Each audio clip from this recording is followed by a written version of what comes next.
about selling being social. There's a lot of, I think specifically we talk about selling on LinkedIn. I'm sure you have seen both sides of that, where the discussion is going. So we're all excited, and thank you for making time. Yeah, thank you so much for having me. It's great to be here. And we're going to look at a real practical aspect of leveraging LinkedIn, being social with video, specifically how we can better leverage video when we think about leads, prospects, and clients or customers, because I think we can leverage LinkedIn in different ways for all of those. So so we're gonna oh, sorry. No, please carry on. Okay. So yeah, so we're gonna jump right in, and I just hello everyone. It's great to be Bill, with you. So I'll take a minute to just to do a little bit of introduction of yours, and then okay. I'll get on stage. Okay. Great. Uh, okay. So Bill is the founder of DigiSales, a digital selling training company, and soon to be author of the book All Selling is Social. Bill first started using digital sales techniques after he and his wife Sue started their own promotional product business. By using social platforms, especially LinkedIn, they were able to build a very successful business. Bill then began to help other business owners, entrepreneurs, and sales professionals how to use LinkedIn to increase sales. Bill has conducted training for companies worldwide and specializes in helping to make LinkedIn human, explaining the platform in easy to understand ways. Bill resides in upstate New York with his wife Sue and their pets while they enjoy golfing, kayaking, snowshoeing, and spending time with their kids and grandkids. I have to talk to you about your snowshoeing one of these days. Talking about the session, video outreach is the next shiny thing in sales, but are we considering who we are sending out messages to? Video is one channel of communication, and while it has its strong points, it also has its weaknesses. In this session, Bill talks about the best practices for video with leads, prospects, and clients, as he mentioned, and the role that trust plays in why it may or may not be a good idea to send that video. Bill, please take it away. Wonderful. So thank you so much. It's really great to be with everyone today. As Subhajan mentioned, I train mainly folks how to leverage LinkedIn for sales. So if you think of a sales team, those that are in B2B sales, as well as small businesses, entrepreneurs, solopreneurs, I help all of that range of folks to create more relationships on LinkedIn. I've leveraged video pretty highly. In fact, I'm kind of an early adopter for those of you that have been around for a while in using video. If you remember, there's a company out there called OneMob. That was the first video platform that I used, and so I'll talk a little bit about that. But this is my LinkedIn profile. I would really enjoy connecting with you on LinkedIn. And just a word of training, maybe if you're not too familiar with LinkedIn. So this is how I see my profile. You see there with the blue button, it says open to. When you look at my profile, if we're not connected, that button's going to say follow.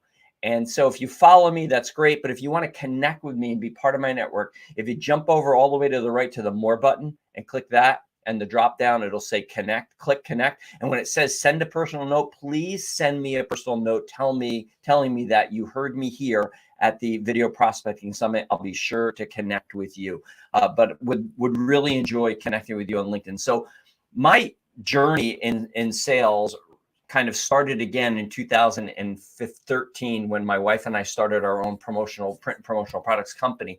And really quickly, I determined that I didn't want to sell the way I had been trained to sell in the 80s and the 90s, which was a lot of cold calling, a lot of cold outreach. I didn't want to do that. And so I looked for different ways to engage my clients. LinkedIn was one way, definitely, but video also became another way that I tried to use. And I say tried, I've had success with it, but I've also had some pitfalls with it. And so what we're going to talk about today is kind of that journey and the different ways that we can leverage video with our leads, prospects, and clients. So I think the first thing we have to do, though, is talk a little bit about what do I mean by lead, prospect, and client. This is going to be different for everyone for the most part, but for me, who is a lead? A lead is someone who could possibly be a prospect and a client, but we haven't done any discovery yet. We haven't qualified them yet. So they're just kind of a lead. They just kind of sit there. And then when we have some engagement with them, we can determine whether, okay, so we possibly could do business with this person. They're a prospect. So now we kind of move them over to the middle of the spectrum on the way to becoming a client, right? So if you think about a line and we start all the way over on one side with a lead is very cold, a client is very warm or even hot. And so a lead is really cold. We haven't done anything with them at all. Prospects kind of are in the middle, and those are people who we've qualified. We've found out some information about them. We've done some research. We found that they need our product or a service, that the challenges that we help people overcome, they're facing those challenges. We maybe even have been introduced. Maybe it's been a referral. Hey, this person needs your service, or this company could use what you have. They then become prospects. Then we have to do some more relationship building with them. We have to have a meeting with them. And then once we've sold to them, they become a client, right? So they've moved that from that lead, which is so cold, all the way over to a client, which is hot. And video can definitely help us do that. But one of the things we have to realize is, as a salespeople, people don't trust us. It's just no way to say it other than that. We have a trust problem. And whoops, I think I went a little too far. There we go. So the question is, can they trust you? And they don't know if they can. Because in general, salespeople are not trusted. I know I don't trust salespeople. Sorry about that, but I just don't. I'm very skeptical about salespeople. So Edelman is a company in the US, and they do this trust barometer every year where they ask thousands of people to rate on a scale of how trustworthy different occupations are. And if we were doing this live and in person, I'd ask the audience, so what do you think is the most trusted profession? People always say doctors, and they're so close. But in the US, especially, nurses actually are the most trusted profession, followed usually by doctors. Here's the thing.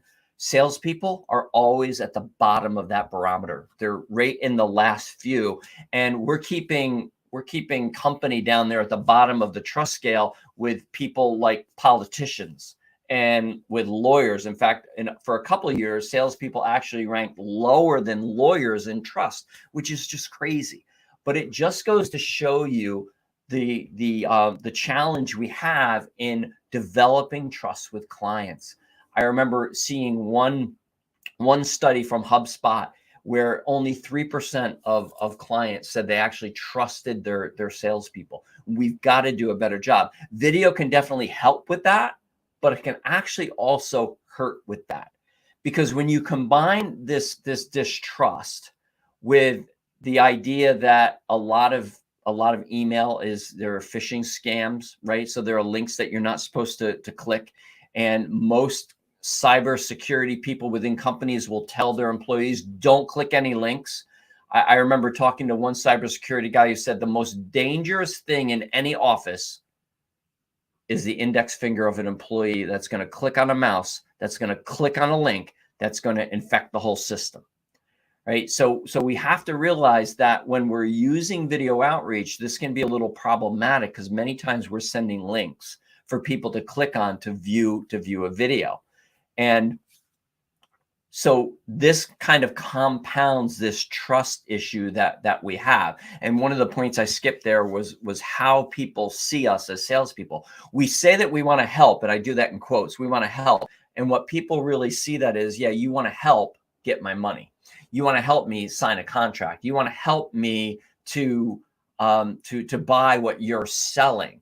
And so those are the things that we have to overcome. And we can definitely do that with video, but we have to be very careful. So what I'd like to do is kind of talk about how to use video with leads, prospects, and clients, and some of the success that I've seen in doing that. Now, let me stop and give you a word of warning that I should have right in the beginning. You're probably hearing a lot of different techniques and strategies. You're going to hear some of that from me. Here's what you're going to hear, what works for me. But what works for me might not work for you, right? You might sell to a different industry. You might sell in a different geography. You might sell to a different classification of people than I sell to.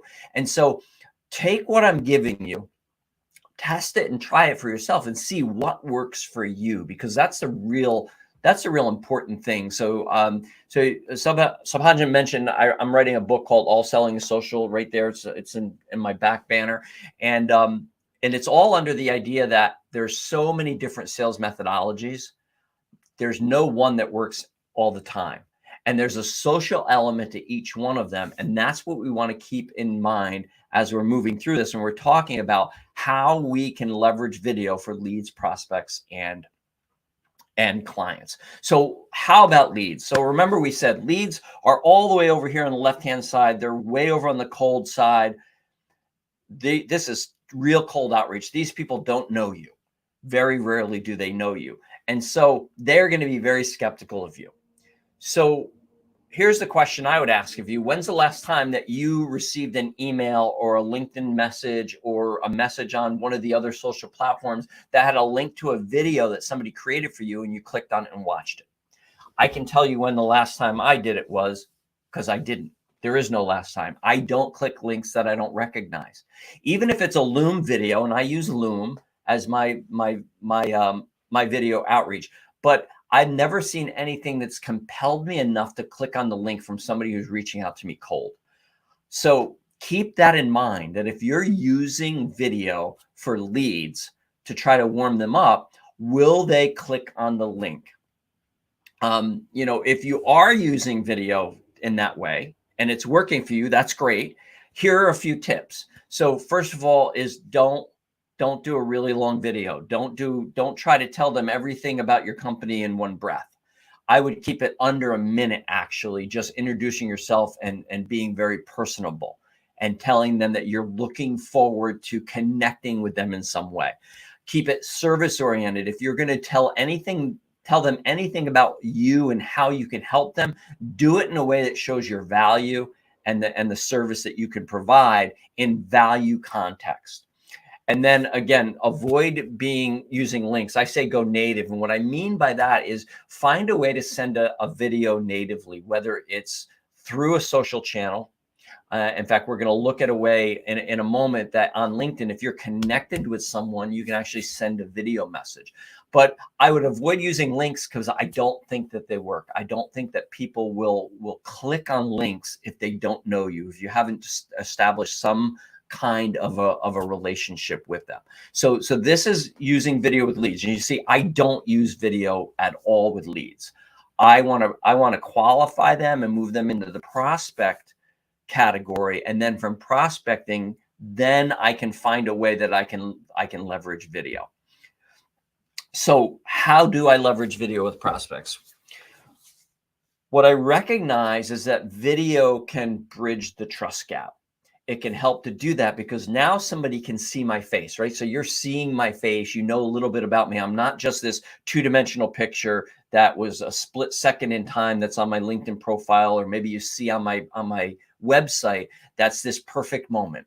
Now you get to see me and hear me, and you see how I express myself. You see that I use my hands a lot. And if you can't tell, I'm from New York, so I have two talking speeds, fast and faster. If we were in person, you'd know that I have two volumes when I talk, which is loud and louder. I'm a loud, fast talker. You find these things out about me, which starts to develop trust, or it might push you away if you don't like that, right? But at least it gives you a kind of more of a 360-degree view of who I am, and you get to know me a little bit more. But similar to leads, prospects are also going to be skeptical. So you have to be careful. So here I've got some don'ts, and then on the next slide, I'll give you some do's.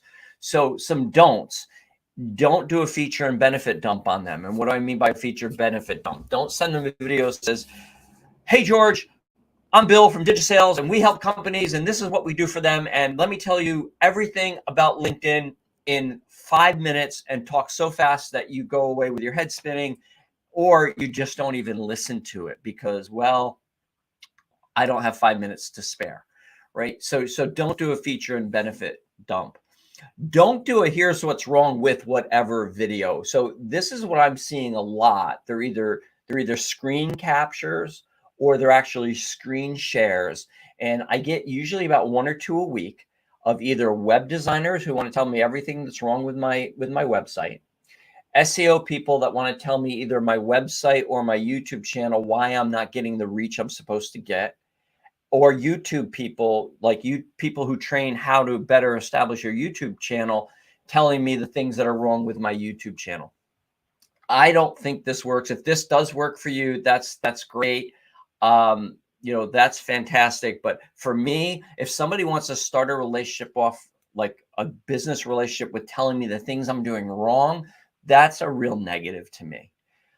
Tell me a little bit about the value that you provide your clients, and then maybe share some insights around that. But I don't recommend doing that. Don't be overly friendly. So we see this a lot on LinkedIn, just with connection requests. People want to tell me how great I am at what I do, but they don't even know me. And so it's kind of like, yeah, I bet you say that to all the people. Don't be disingenuous, but be honest and truthful. Be personable, be social. Don't do, and I'll say this towards the end especially, but don't do something in a video that you wouldn't do face to face with someone, because that it just doesn't work, right? So there are a few of the don'ts, and I see somebody had put in there about animated GIFs that can be edited, and that's true, but I believe that the animated GIFs then click to a link also. I know they do on Loom, which is what I use, but that definitely is something that could help to get you clicked through to the video, definitely. So great point with that. And then here are the do's when we're talking about video with prospects. Here's how I leverage with prospects video. I'll send a thank you video after a call or confirming a meeting. So in other words, maybe we've had some interaction on LinkedIn, or we've had some interaction on email, and we've scheduled a time to talk. I'll then send a video message. It says, hey, Sally, so great that we were able to connect via email or via LinkedIn. I'm really looking for our time together on Tuesday, and just thought I'd send this short video to say thank you. That's it. Short and simple. Now the person gets a sense of who I am. When I connect with them on LinkedIn, I send them a short video message. So on the video, on the LinkedIn mobile app, if you're a first degree connection with someone, you can actually send them a video message with no other software other than your phone. And a lot of folks don't know about this. So you notice I have a little asterisk next to where it says that. In the resources link that you're going to be provided, and actually at the end of my presentation, I've got the web URL as well as a QR code you can scan to get to those resources.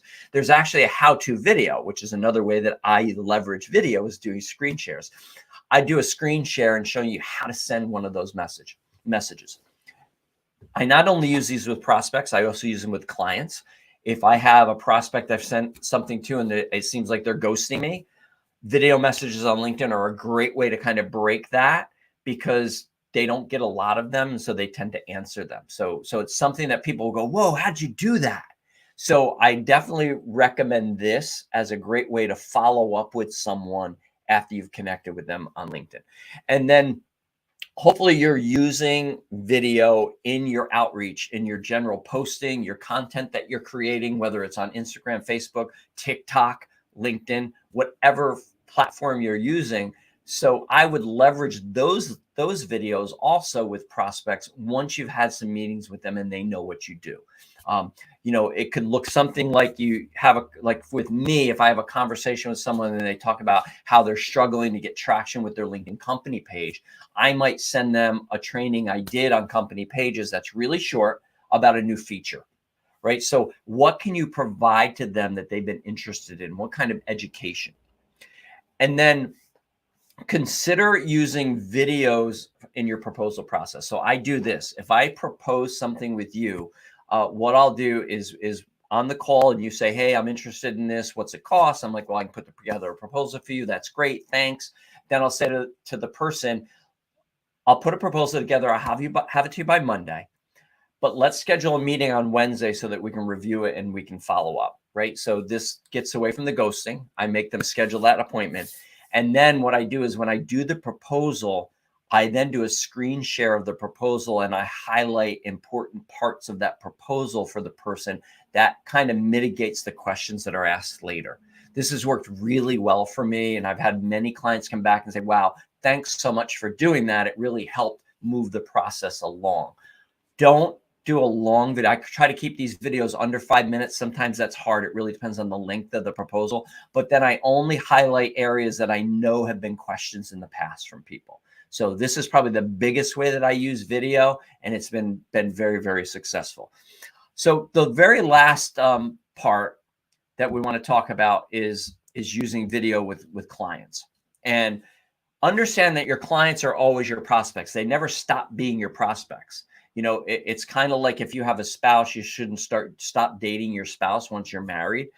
With your clients, you should never stop treating them as prospects. In other words, continue to pursue them and give them value, because I'll tell you what, your competition's already doing it, right? So I said before, if I had a company that I talked to that was struggling with their company page, I would send them a video that I've created on a new feature for company pages. The reason I had that video created is I already shared it with my clients, right? I want them to have the value first. Video works better with clients because you've already established a level of trust with them, so they trust you. Also, video will help break up the communication cycle, right? So we have different mediums we can use to communicate with our clients, right? Email, direct messaging, on social, the phone, in person. Video is another one of them. Maybe they don't like using email, but they like receiving videos. So finding that out, so it breaks up the communication process and kind of breaks it up so in a good way, and that they'll consider new things. And then when you are doing that, make sure you make the videos personable, short, and relative, especially for your clients. Make them personal. Make it to your client, their name. Don't do a general one and send it to all your clients. I wouldn't do that. I would do them specifically so that that person, it makes them feel special.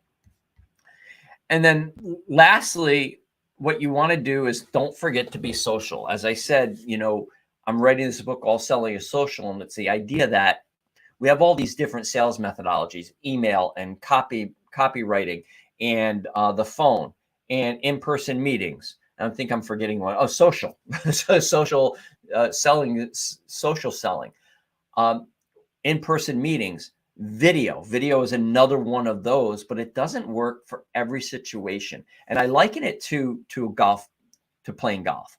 So if you're playing golf, you have a regulation golf bag. It's got 14 clubs in it. You're never going to use just one club for every single shot. You're going to use whatever club is right for that situation. And that's the same with video. You want to use it for the right situation and figure out what works for you. You need to A/B test this. I've used video a few times and nobody's even watched them, right? So I stopped using videos with those clients. You can't just rely on video. And as I said before, don't say or do anything on video that you wouldn't do in person with someone. We want to treat people in the digital space the same way that we would treat them as if we were in the face-to-face. And so this is my contact information. So my email address and my website are there. The bit.ly link there will take you to the resource as well as that QR code. If you scan that QR code with your phone, it'll bring you there. And in the resources, you'll not only find this deck, but you'll also find the video that shows you how to send a video to a connection on LinkedIn. And there's also a calendar link there for a complimentary 15-minute LinkedIn profile review that I'm offering everyone from the video summit. So I'm real interested to hear if there are any questions.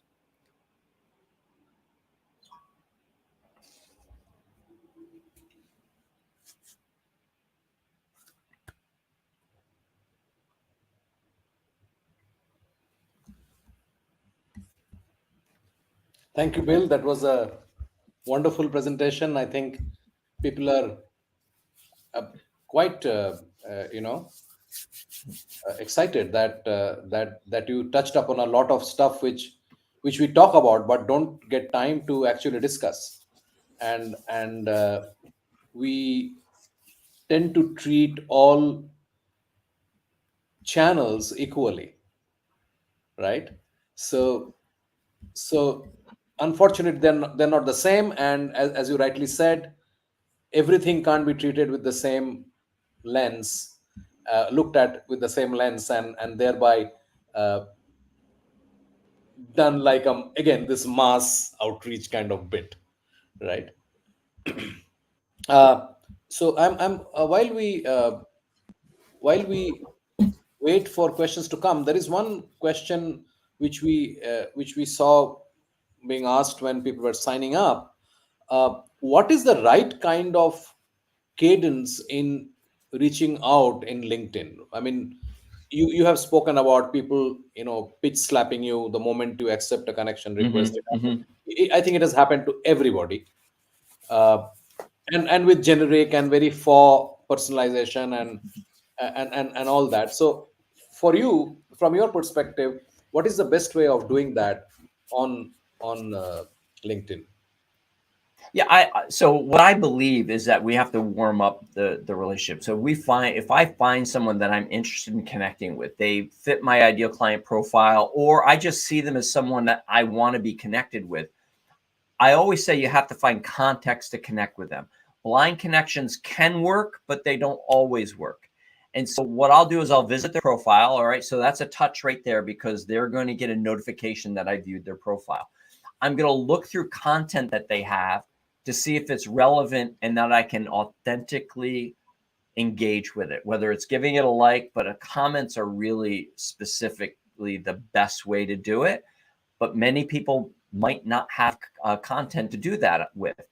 Then I'll look for their work experience. I'll look for anything that we might share and have in common that will give me an opportunity to reach out to them to connect.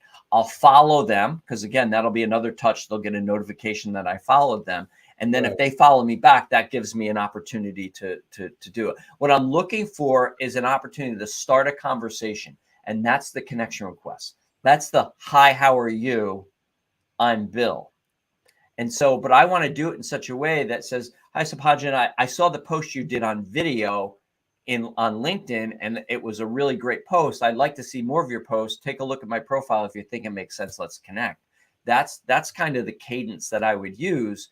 If they have a lot of content, I might comment on content over several days and then come back with a connection request.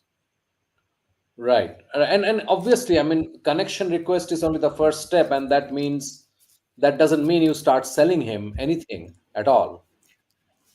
No. Once you make the connection request and they've accepted it, so then now you're really going to really start the conversation is now thanking them. Hey, thanks so much for connecting with me, for becoming part of my network on LinkedIn. And this is something I might do on video. Right. And then it's looking for an opportunity to start a conversation. Hey, I see you've been working at PitchLink for the last 3 years.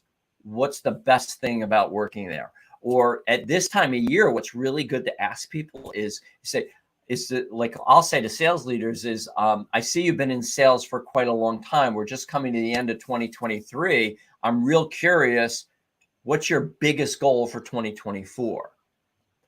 And what I'm looking to do is take the conversation from the digital space to the face-to-face, whether it's on Zoom or on a phone or in person, is I'm looking for an opportunity to have a conversation with them that it's synchronous rather than asynchronous, right? So asynchronous is when you send a message and you wait for somebody to reply. Synchronous is what you and I are doing right now. So I'm looking to have a synchronous conversation where it's a give and take and I can find out more about them and build that relationship to see if there's some way that we can maybe work together. This is one question which came. I mean, this is from a gentleman called Puneet Lamba, and he says, what should we be aware of in terms of cross-platform strategies like LinkedIn versus email versus Twitter, or if you're using all of them in an omni-channel kind of approach? So I don't do omni-channel. LinkedIn is my main platform. That's how I connect with people, and that's how I engage with them. I will use email to then follow up with them. I don't use Twitter. I don't use Facebook. I don't use Instagram or TikTok. Right. So I'm strictly a business to business guy. And I know that Instagram and some of the others can work well for that, but it doesn't for me. Here's the thing I would do in terms of cross-platform is change it up to meet that platform. I wouldn't use the same message across everything. I'm getting a lot of spam email right now that says, "Oh, hey, Bill, I looked at your LinkedIn profile and they scrape some information like my business name and stuff, and it's very inauthentic." Right? If you saw my LinkedIn profile, reach out to me on LinkedIn. Why didn't you? Well, probably because it's that system that they're using. So I think if you're doing cross-platform, do what works for that platform. You know, and again, that's going to be different for every person for what they're selling and for the clients that you're selling to. And the other thing also, I think we should mention when people ask this question, what I normally say, and one of the speakers did mention it somewhere, that you need to also understand what is the platform of preference for your prospect, and for each is different. Some of us engage more on LinkedIn, some of us will engage on Facebook or on mail or on phone or whatever. But yes, we need to understand what works for the particular person, and we need to figure that out. Yes, because here's the thing. So I like one channel, like LinkedIn is it. If you want to reach me, LinkedIn's the place. But for my clients, I find out what works for them. I sent one of my clients a WhatsApp message today because that's what he uses. I have another client who wants to do just regular text messages. That's what he does. I have another one who says, "Hey, if you want to reach me, call me. Just pick up the phone and call me. If you send me an email, I'm not going to see it." If I'm your client and you want to know what's the best way to contact you, Bill, LinkedIn and email, the two ways that I think. So this is the difference between the golden rule and the platinum rule, right? So everyone knows the golden rule. You treat others the way that you want to be treated. Well, that works great until it doesn't, because if I treat you the way that I want to be treated, I'm sending you email. And if you don't do email, right, then it doesn't work. But the platinum rule says that I treat people the way that they want to be treated. Absolutely. And so this is where we come into client relationships and getting to know our clients to the point where we know, okay, so my friend Chris, who's a client of mine, text message. If I want to get a hold of Chris, I can send an email, but then I have to text him. You know, with my friend Eugene, who's in another country, I send him a WhatsApp message. That's how I'm going to do business with him. Right. And so that's a great point that you point out, figuring out the way that that's actually going to be read, the means of communication that's going to be answered by your client. That's going to give you the best possible way of having success with that. Thank you, Bill. I think this was a great session. Before you go, I'll just play one opinion piece from Peter Cohen to wrap this up. We actually reached out to experts and we requested them for some feedback in terms of what they thought we should be doing. So I'll just play one for the audience. I think you may need to stop presenting for me to be able to play this. There we go. Yeah.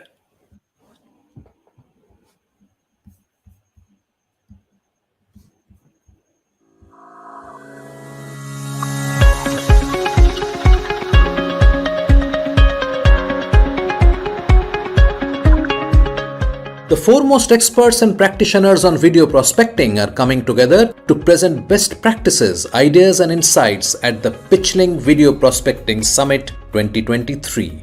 As a run-up to the PitchLink Video Prospecting Summit, we reached out to renowned experts for their insights on leveraging video for sales. Hi everyone, delighted to have this opportunity. There are two ideas I would like to suggest. One is mechanical and the other is strategic. The mechanical idea has to do with this thing right here, and I'm pointing, of course, at the webcam camera.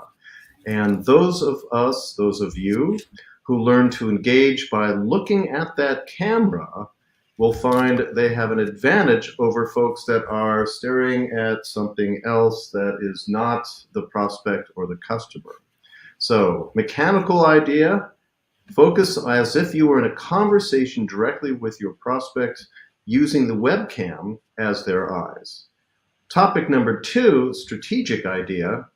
It's all about your prospect. It's all about the customer. It's not about your end of quarter. It's about their critical date, their critical event, their timing, for example. So changing from a mindset of what do I need to do to close this business to a mindset of how can I help my prospect or customer purchase the technology, the product that they are looking for. That's the perspective that I would recommend. So mechanically, remember to focus on your webcam as if it your prospects and customers' eyes. And idea number 2, it's all about your prospect. It's all about your customer. Thanks. I hope you found this useful. Actually, because you mentioned about, you know why I played this, right? Because you mentioned exactly that. You need to understand what your customer is trying to do. I think that should be the focus. Once you figured that out, the conversation and eventually the sale will become Yes. easier. Yeah, absolutely. Absolutely. Bill, thank you so much. I really appreciate your joining us today. And we'll be in touch. There's much to talk about. Great. Thank you so much, everyone. It's great talking with you all, and thanks for having me. Thank you. Bye-bye.